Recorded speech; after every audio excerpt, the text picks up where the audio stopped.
श्वेतांग भारी हृदय और भीनी आंखों को लेकर गंधर्व नगरी की सीमा तक पहुंच गया। यक्षराज भद्रशाल द्वारा दी गई तलवार उसके कमर पर बंधी हुई थी। गंधर्व नगरी की सीमा पर द्वारपाल ने श्वेतांग को रोका और उसे अंदर जाने का प्रयोजन पूछा। श्वेतांग ने गंधर्वराज से मिलने की इच्छा प्रकट की और कहा कि वो वीरानगढ़ से सिद्धार्थ का संदेशा लेकर आया था, जो उसे गंधर्वराज को सुनाना था। द्वारपाल ने उसे एक भवन में बैठने का स्थान दिया और गंधर्वराज को श्वेतांग के आगमन की सूचना देने के लिए द्वारपाल अंदर सभा की तरफ चला गया। श्वेतांग के मन में अभी भी वही सब घटना चल रही थी और इसी के कारण वो उत्कंठा का शिकार हो रहा था। श्वेतांग बड़ा ही अस्वस्थ होकर उठकर यहां वहां पर आगे पीछे करने लगा था। अब काफी देर तक द्वारपाल लौटकर नहीं आया, तब श्वेतांग अधीर होने लगा और उसने दूसरे द्वारपाल से जाकर कहा, भाई साहब, वो द्वारपाल को गए हुए काफी समय हो गया, वो अभी तक लौटकर नहीं आया। क्या आप पता लगाएंगे कि उसे इतनी देर क्यों लग रही है? उस द्वारपाल ने कहा, अरे धीरज रखिए भाई, गंधर्वराज व्यस्त रहते हैं और कई बार उनको सूचना देकर लौटने में समय लग जाता है। आप शांति से बैठकर शीतल जल और मीठे फलों का आनंद लीजिए, वो दूसरा द्वारपाल अभी थोड़े ही समय में आता ही होगा। ये कहकर उस द्वारपाल ने श्वेतांग को आश्वस्त करने की कोशिश की। श्वेतांग कुछ देर के लिए पीछे जाकर बैठ गया, लेकिन उसका मन अभी भी काफी अशांत था। उसे जितनी जल्दी हो सके उतनी जल्दी गंधर्वराज को मिलना ही था। देखते ही देखते आधे घंटे से भी ऊपर हो गया, लेकिन वो द्वारपाल जो श्वेतांग के आने की सूचना लेकर गंधर्वराज के पास गया था, वो लौटकर नहीं आया। अब श्वेतांग काफी अधीर हो गया था और अब और इंतजार करना उसके लिए नामुमकिन हो गया था। श्वेतांग उठकर फिर से द्वारपाल के पास गया और उस द्वारपाल को कहा, भाई साहब, अब तो हद हो गई है। पहले द्वारपाल को गए अब करीब 1 घंटा होने को आया है। मैंने उससे स्पष्ट शब्दों में कहा था कि मेरा उनसे मिलना अति आवश्यक है, लेकिन फिर भी वो इतना समय लगा रहे हैं। वहां लोगों के प्राण संकट में हैं और तो और मुझे इस तरह यहां पर क्यों बैठा कर रखा गया है, जबकि यहां पर मैं पहले भी आ चुका हूं और गंधर्वराज का आतिथ्य भोग चुका हूं। ये सुनकर दूसरे द्वारपाल ने कहा, तनिक और थोड़ा धीरज धरे मान्यवर, गंधर्वराज किसी महत्वपूर्ण कार्य में होंगे, इसलिए उस द्वारपाल को लौटने में समय लग रहा है। और यदि आप यहाँ पर पहले आए होते तो हमारी सूची पत्रिका में आपका नाम होता और ये मायावी आईना आपको पहचान गया होता। श्वेतांग ने कहा, इस रूप में मैं यहाँ पर पहली बार आया हूँ। यक्ष बनने से पहले मैं अनंग नाम का पिशाच था और उसी रूप में यहाँ पर आया था। आपकी सूची पत्रिका में देखिए, ये नाम जरूर होगा। द्वारपाल ने हंसते हुए कहा, क्यों मजाक कर रहे हो भाई? यदि आप पहले पिशाच थे तो हम कैसे विश्वास कर लें कि आप वही हो? ऐसे तो यहाँ पर कोई भी आकर कह सकता है कि मैं पहले के जन्म में यहाँ पर आकर गया था, इसलिए मुझे इस जन्म में भी यहाँ पर आने दिया जाए। अब यहाँ पर शांति से बैठ जाइए। गंधर्व नगरी जिस नियमों का पालन करती है उन नियमों का पालन करती रहेगी, उसमें कोई बदलाव नहीं हो सकता। यहाँ पर सैकड़ों कार्य रोज के रोज गंधर्वराज को देखने पड़ते हैं और सभी कार्य अत्यंत महत्वपूर्ण होते हैं। मैं ये नहीं कह रहा कि आपका कार्य महत्वपूर्ण नहीं है, किंतु आपको सिर्फ धीरज धरने के लिए कह रहा हूँ। कुछ देर और रुक जाइए, वो दूसरा द्वारपाल आता ही होगा। श्वेतांग ने कहा, आप जरा देख कर नहीं आ सकते? द्वारपाल ने इस बार थोड़ा सा चिढ़ते हुए कहा, मैं अपना स्थान छोड़कर नहीं जा सकता। आप कृपया पीछे जाकर बैठ जाइए। दूसरे द्वारपाल के आते ही आपको अंदर ले जाया जाएगा। श्वेतांग न चाहते हुए भी पीछे जाकर बैठ गया। देखते ही देखते आधा घंटा और पार हो गया, लेकिन वो द्वारपाल जो गंधर्वराज को सूचित करने गया था अभी तक नहीं लौटा था। अब श्वेतांग का धैर्य पूरी तरह से समाप्त हो गया था। वह अब अधिक देर तक राह नहीं देख सकता था। श्वेतांग ने उस द्वारपाल से कुछ कहने के लिए अपने कदम आगे बढ़ाए ही थे कि उसके मन में विचार आया, इस द्वारपाल से बात करना व्यर्थ होगा। ये मुझे बैठकर इंतजार करने के अलावा और कुछ नहीं कहने वाला। अब मुझे ही कुछ करना होगा। ये सोचकर श्वेतांग उस द्वारपाल के पास गया और उसे कहा, भाई साहब, मुझे लघु शंका लगी है, यहाँ पर इसका प्रबंध कहाँ पर है? उस द्वारपाल ने श्वेतांग को एक कोने में बने हुए शौचालय की तरफ इशारा करते हुए वहां पर जाने को कहा। वो शौचालय उस द्वारपाल के करीब 100 कदम आगे था। श्वेतांग चुपचाप उस दिशा में आगे गया और जैसे ही उसे लगा कि अब वो उस द्वारपाल की पकड़ से दूर जा चुका था, तभी उसने अचानक शौचालय के अंदर जाने के बदले छलांग लगाई और आकाश में उड़ने लगा और वो सीधा गंधर्व नगरी के अंदर की तरफ गंधर्व राज से मिलने के लिए जाने लगा। श्वेतांग को इस तरह अचानक उड़कर मर्यादा का उल्लंघन करके जाते हुए देख द्वारपाल ने नीचे से दूसरे सैनिकों को आवाज लगाई और कहा, अरे पकड़ो, अरे उस घुसपैठिए को पकड़ो, बिना अनुमति के वो अंदर की तरफ जा रहा है, शौचालय जाने के बहाने धोखा देकर भागने लगा है, पकड़ो उसे। ये सुनकर सभी सैनिक एक साथ श्वेतांग का पीछा करने लगे। श्वेतांग अंदर की तरफ भाग रहा था और बाकी के सैनिक पहले तो नीचे जमीन पर भागकर उसका पीछा कर रहे थे, लेकिन थोड़े ही समय में कुछ सैनिक उसी की तरह आकाश में उड़ने लगे, क्योंकि आखिर वो भी तो थे गंधर्वी और उनके पास भी आकाशगामिनी विद्या थी।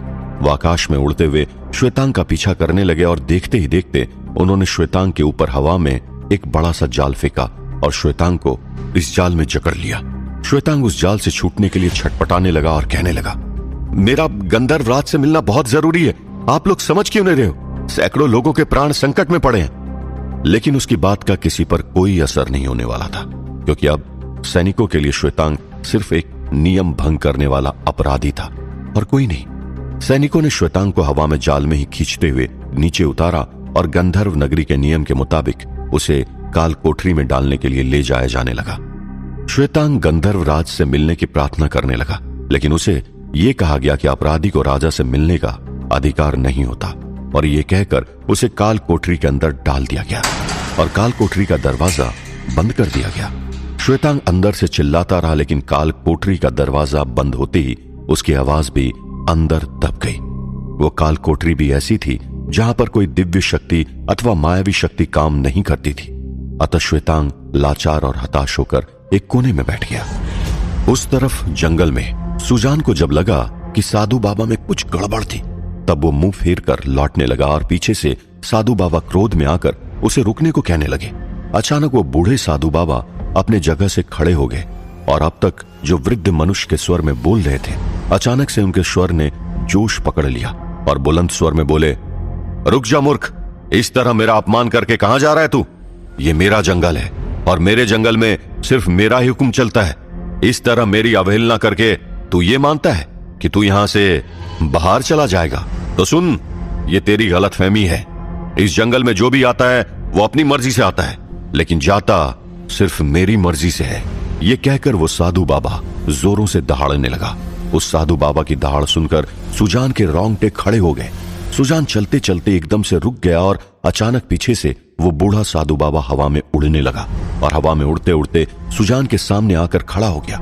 ये देखकर सुजान का शक यकीन में बदलने लगा कि वो साधु बाबा नहीं बल्कि कोई शैतानी शक्ति थी। सुजान ने उस साधु बाबा के सामने देखकर कहा, अब तो मैं भी जान चुका हूं कि आप कोई साधु बाबा नहीं हो, आप कोई धर्मात्मा नहीं बल्कि शैतान के द्वारा भेजे गए राक्षस हो। लेकिन मैं एक बात आपको बता दूं, मैं जो कार्य करने के लिए यहां पर आया हूं ना, उसे करने से आप तो क्या, शैतान भी मुझे नहीं रोक सकता।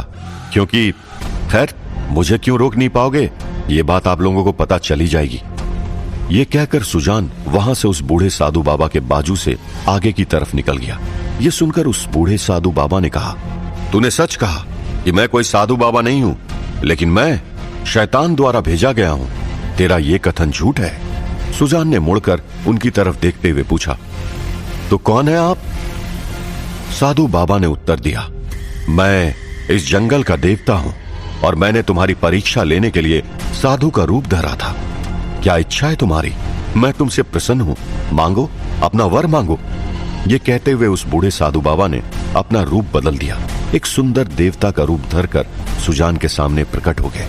ये देखकर सुजान खुश हो गया और हाथ जोड़कर उसने फिर से प्रणाम करते हुए कहा, हे जंगल के देव, यदि आप मुझसे प्रसन्न हैं तो मैं जिस कार्य के लिए यहां पर आया हूं उस कार्य को सफल होने का मुझे वरदान दीजिए। मैं जो ढूंढने आया हूं वो मुझे मिल जाए। उस देवता ने कहा, अवश्य, किंतु तुम ढूंढ क्या रहे हो? यदि तुम मुझे बता दोगे कि तुम क्या ढूंढ रहे हो तो तुम इसी क्षण वो इस जंगल की गहराइयों से निकालकर तुम्हें भेंट कर दूंगा। बताओ वत्स। ये सुनकर सुजान थोड़ी देर के लिए गहरी सोच में पड़ गया। वो सोचने लगा, क्या मुझे इस देवता को हनुमान जी की मूर्ति के बारे में बता देना चाहिए?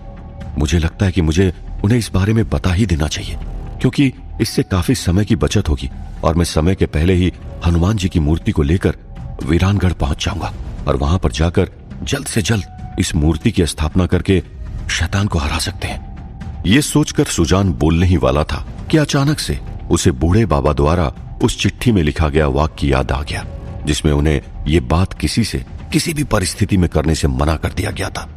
बूढ़े बाबा ने उस चिट्ठी में यहां तक लिखा हुआ था कि यदि ये बात किसी को बताने और मरने के दो पर्याय सामने हो तो मृत्यु का वर्ण करना अधिक उचित होगा। ये वाक्य याद आते ही सुजान के मन में फिर से एक बात चलने लगी। उसने सोचा, यदि बूढ़े बाबा ने इस बात पर इतना भार देकर कहा है तो निश्चित ही इसके पीछे कोई बड़ा कारण होगा, इसलिए ये बात मुझे इस देव को भी नहीं बतानी चाहिए। ये कहते ही उसने उस जंगल के देवता से कहा, हे देव, मेरे पिता तुल्य महानुभाव ने मुझे ये कार्य सौंपा हुआ है और ये बात मैं किसी से भी ना कहने के लिए वचनबद्ध हूं, इसलिए मैंने उस वक्त भी ये बात आपसे नहीं कही और इस वक्त भी आपसे कहने में असमर्थ हूं। आप तो देवता हैं, मैंने सुना है कि देवताओं के समक्ष खड़े हुए व्यक्ति के मन में चल रही हर बात का पता उन्हें चल जाता है। अतः मेरे मन में झांक कर आप इसका पता लगा लीजिए कि मैं क्या ढूंढने के लिए यहां पर आया हूं, क्योंकि मैं अपने जबान से ये नहीं कह पाऊंगा। ये सुनकर जंगल के उस देवता को क्रोध आना शुरू हो गया था। उस देव ने क्रोधित होकर कहा, मुझे क्या करना चाहिए क्या नहीं करना चाहिए ये मुझे तुम नहीं बताओगे, समझे? आखिरी बार पूछ रहा हूं तुमसे, क्या तुम मुझे बताओगे कि तुम क्या ढूंढने के लिए यहां पर आए हो, या फिर ये जानने के लिए मुझे दूसरे तरीके का उपाय करना होगा?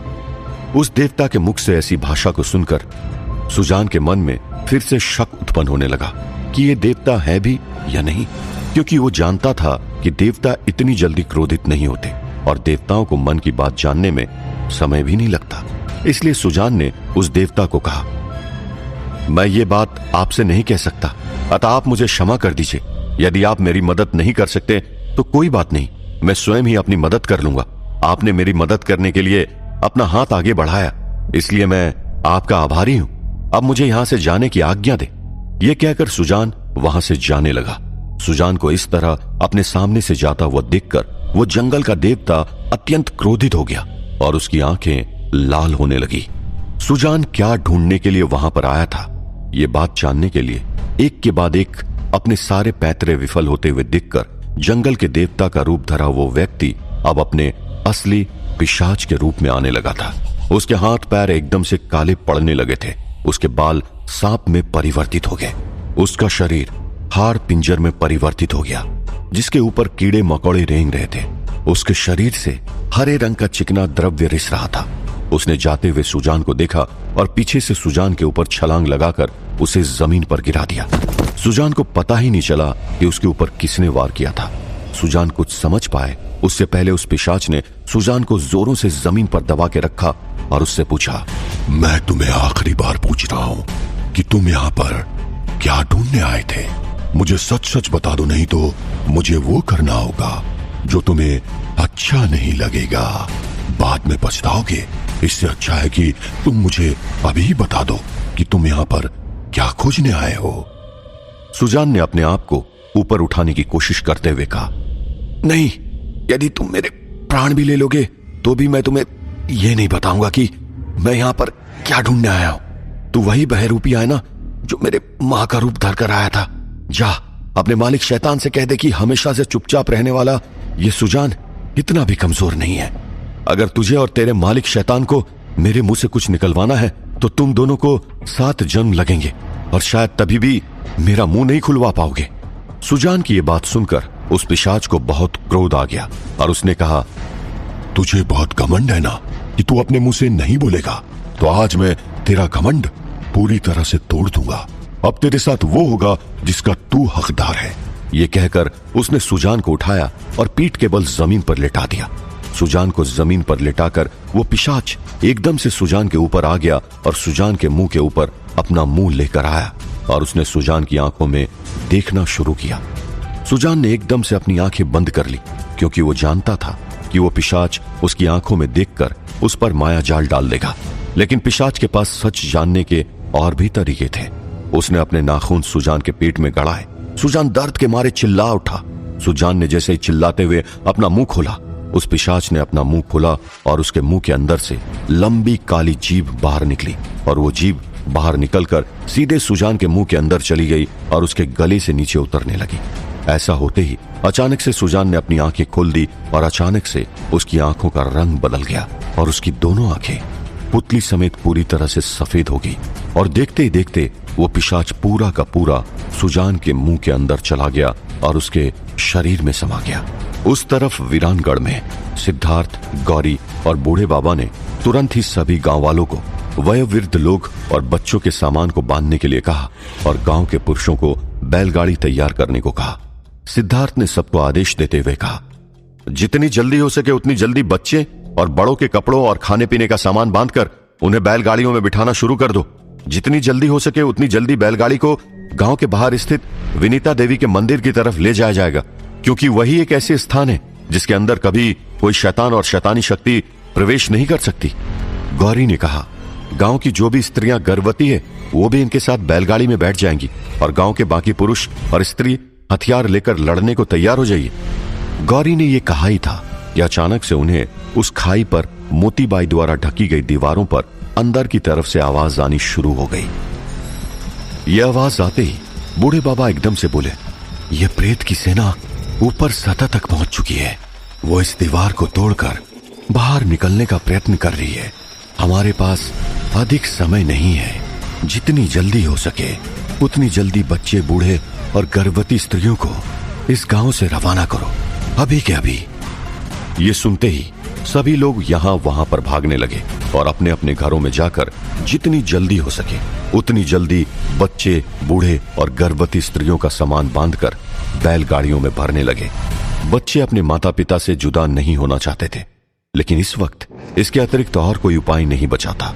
इसलिए रोते हुए बच्चों को किसी तरह समझा बुझाकर बैलगाड़ियों में बिठाना शुरू कर दिया और गांव के बुजुर्गों ने बच्चों की देखभाल करने का वचन लिया और जो जो बैलगाड़ी भरने लगी उन बैलगाड़ियों को गांव के बाहर विनीता देवी के मंदिर की तरफ जाने रवाना कर दिया गया। तभी सिद्धार्थ ने गांव के कुछ पुरुषों से धनुष बाण लाने को कहा। पिछले कुछ दिनों से गांव में सभी शस्त्रों के साथ में धनुष बाण का भी निर्माण होना शुरू हो गया था। सिद्धार्थ के कहने पर गांव के कुछ लोग दौड़ते हुए घोड़े और धनुष बाण उठाकर उनके पास लेकर आने लगे। देव भी दौड़ते हुए धनुष बाण लेकर आया और सिद्धार्थ के पास आकर उसने कहा, सिद्धार्थ, हमें पुलिस की ट्रेनिंग देते वक्त इसे चलाना सिखाया गया है, इसलिए मुझे बताओ क्या करना है। तुम जैसा कहोगे वो करने को तैयार हूं मैं। ये सुनकर सिद्धार्थ ने देव के कंधे पर हाथ रखकर कहा, सिर्फ इस गांव की रक्षा करनी होगी, किसी भी तरह। आज के दिन में इसके अतिरिक्त और कोई सूचना मैं नहीं दे सकता। देव ने सिद्धार्थ की तरफ देखा और मुस्कुराया। सिद्धार्थ मुड़कर जाने ही वाला था कि देव ने एकदम से सिद्धार्थ का हाथ पकड़ लिया। सिद्धार्थ ने मुड़कर देव की तरफ देखा। देव ने कहा, सिद्धार्थ, उस दिन जो भी हुआ उसके लिए मैं तहे दिल से तुमसे माफी मांगना चाहता हूं। उस दिन शायद मैंने गौरी के कहने पर माफी तो मांग ली थी, लेकिन आज वो मैं दिल से माफी मांग रहा हूं। मुझे तुम पर। सिद्धार्थ ने देव के मुंह पर अपना हाथ रखते हुए कहा, तुमने माफी मांग ली, वो मेरे लिए काफी है। मैंने तो तुम्हें उसी दिन माफ कर दिया था देव, और मैं सच कहता हूं मेरे दिल में तुम्हारे लिए कोई शिकायत नहीं है। इस वक्त हमें एक होकर इस गांव की रक्षा करनी है, इसके अतिरिक्त हमारे पास कोई और उपाय नहीं है। सिद्धार्थ ने बोलना खत्म ही किया था कि अचानक से धम धम करके आवाजें आने लगी और धरती भी हिलने लगी। तभी सिद्धार्थ ने कहा, यह क्या हो रहा है? कोई कुछ समझ पाता उससे पहले सभी की नजर मायावी जंगल की दिशा में पड़ी और सभी लोगों ने जो दृश्य देखा वो देखकर उनके पैरों तले जमीन खिसक गई। उनके रोंगटे खड़े हो गए और पसीने छूटने लगे। आखिर सभी लोगों ने ऐसा क्या देख लिया था जिसके कारण उनकी हालत खराब हो गई थी।